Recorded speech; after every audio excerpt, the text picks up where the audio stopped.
I think the CCP and Russia cannot beat us kinetically. They cannot beat us economically. So they're weaponizing social media platforms to divide us from one another.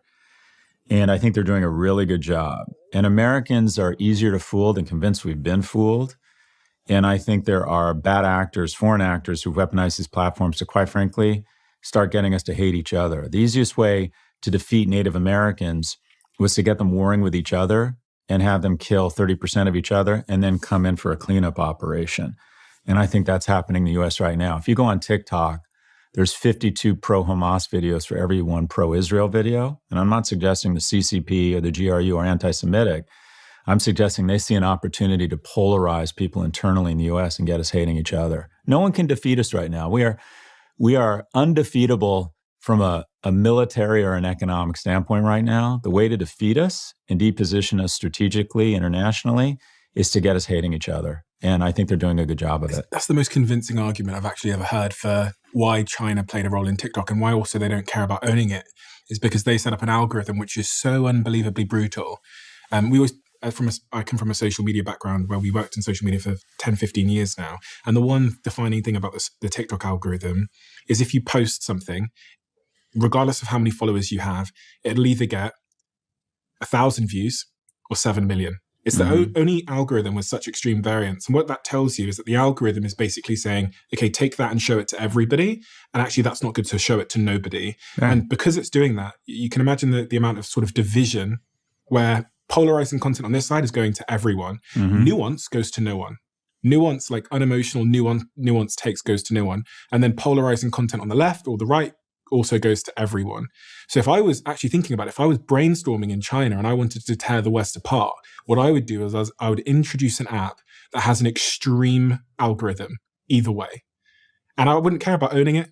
I wouldn't care about, they can run it. I'll give them all the shares, just get it into their society. While over there in China, we control our algorithm. Well, we don't allow foreign actors anywhere near. Yeah. I'm going to list now every American media company in China. Okay, I'm done. There's just no way they're going to let us over there. And yet we have a neural jack implanted into the wet matter of our youth. It's more dominant than CBS, ABC, and NBC were in the 60s. So would we have allowed the Kremlin to own CBS, NBC, and ABC? That's what we're doing right now with TikTok. Kids spend more time on TikTok now under the age of 25 than they spend on all broadcast media combined. This is also true of Meta. And the primary fuel for that algorithm, what the algorithm tries to suss out, the thing that used to be the ultimate gangster move in marketing used to be sex. Sex sells. Show hot people playing volleyball, and people will think, well, if I drink more beer, I too will be hot, right? If I have this car, I'm more likely to have a random sexual experience. I would really like to have more random sexual experiences, so I'll buy the new Chrysler Cordoba with original Corinthian leather, right?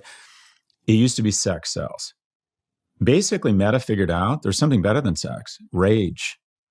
So if you have a long, hour-long conversation with a epidemiologist that says, yeah, we rolled out the polio vaccine too quickly in the 50s and 60s and a bunch of people died, but generally speaking, vaccines have probably prevented more unnecessary death than anything.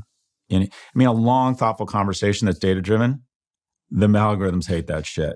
But if you're RFK Jr. and you're on a podcast and he leans in and he says, Stephen, the best thing you can do when you see someone with a baby is to say to them, don't get her vaccinated. Like he's this handsome, charming guy, and he looks at you and says, that's the best thing you can tell a new mother. Oh my God, the algorithms love that. Because the people who have been worried about vaccines and believe that conspiracy love it. And people like me get fucking outraged and shitpost him. More comments, algorithm. Oh my God, more comments, more interaction, more Nissan ads, more shareholder value. So let's take the most incendiary shit and give it way more reach than it would get organically. So it's happening naturally, even among US companies. But then if I wrap it in cute dance videos, and I can put my thumb on content that's really incendiary, whether it's the conflict in the Middle East or income inequality or the lack of opportunity. Just a lot of my content around how young people are not doing well has gone viral on TikTok. And I'm kind of playing into the algorithm. Oh, this guy's saying young people should be angry. We like that. Thumb on the scale. I just think it's so ridiculous that we don't think we're being played. What would we do in the West? If we had an opportunity to dial up anti-Islamic Republic content in a social media platform in Iran, you don't think we'd game that shit? We have a division of the army called PSYOPs. That's all they do, is try and spread our media content that's very pro-American and anti our adversaries across different mediums across the world. The problem is we're not used to them doing it to us. And it's so genius. Meta involved, I finally got, after 7 years, I finally got an original scripted series on big tech greenlighted. It's going to be on Netflix. And I'm really enjoying putting together certain scenes and scenarios. And a scenario I believe has happened over and over is that Zuckerberg goes in front of Congress and gets pilloried. No concern for young people, skyrocketing teen suicide. They get their TikTok moment. Then he goes into a confidential security hearing and he says, guys, do you want me to continue to help you kill terrorists? Meta is the ultimate espionage vehicle. The Mossad, the CIA, the GRU would kill to have control Meta. I can tell someone's relationships, their vulnerabilities, where they are. I can GPS locate it. I bet he says, do you want me to continue to help you kill terrorists? And they say, yeah. And then he's like, then back the fuck off. And what do you know? There's never been a law passed regulating social media. I think that is what is happening after these Congress people get their TikTok moment. We're writing a scene right now where I believe that a lot of the drone strikes against terrorists in Yemen and other places have been aided by social media platforms tracking people down. Your 14-year-old has their phone out and they're on Instagram, and their dad or their uncle at the wedding of bad people doesn't know this kid's on their phone. They've all been told. I mean, everyone is on these platforms. So I think we're doing it.